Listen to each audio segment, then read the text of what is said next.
house. So they have no connection to the old world because they know the spirit world. They don't think they know the spirit world. And that's the difference to us in the West. Exactly. This lady here, she's got no identity papers. When she dies, she just dies. It's not going to be marked anyway because she is not a citizen of any country. She just lives here.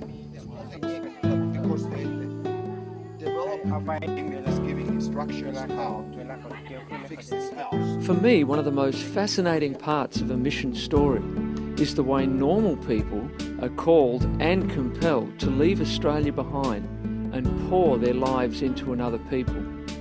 And in the case of Eric and Mariana, their background is as unique and inspiring as the mountains they now call home.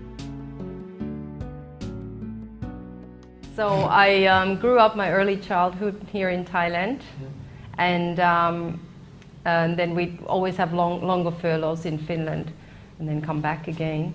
At the age of 13, I moved to Australia. My father took on the pastorate of the Finnish church for 2 years. So on the long furlough in Australia, I basically became an Aussie.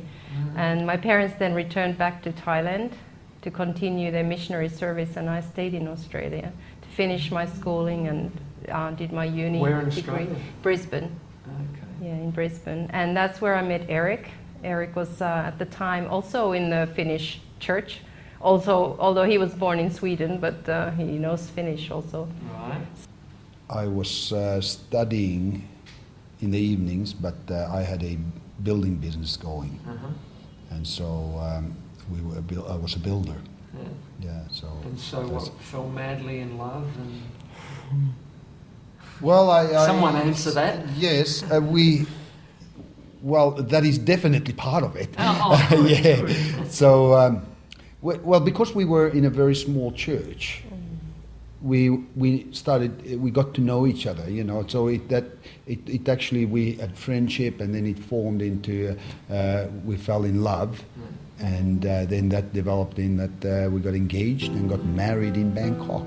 Yeah. Now, did you know then that you would be missionaries? No idea. We married in Bangkok because my parents were at the time had started the slum work in Bangkok. And my dad married us in the big church in Bangkok, and that was Eric's introduction to Thailand. What year was that? 1979. 79. And we had what did we have, about 600 people there in Yep. the wedding. So I mean, I knew 4 people, and of course Mariana, 5th person in the wedding.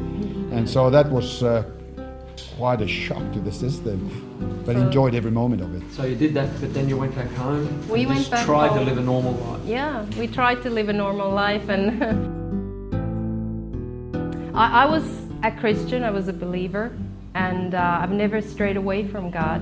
But because of my background and having grown up on the mission field, and missions was very different from what it is today then.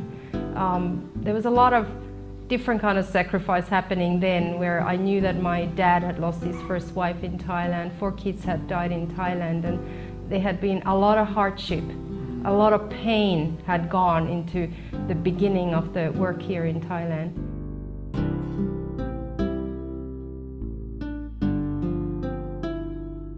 We always had it on our heart that we would give to missions. I was quite happy to give to God as long as He left me alone.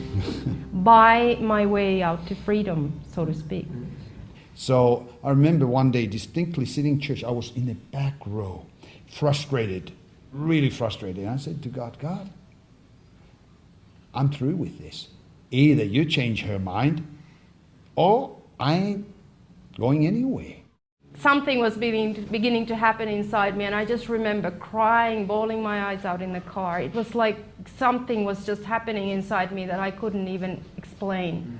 And during that process, I just remember saying to God that, okay, have it your way then. Wow. Have it your way. And that's when I started to talk to Eric, and I said, look, you know, I really believe that God is calling me.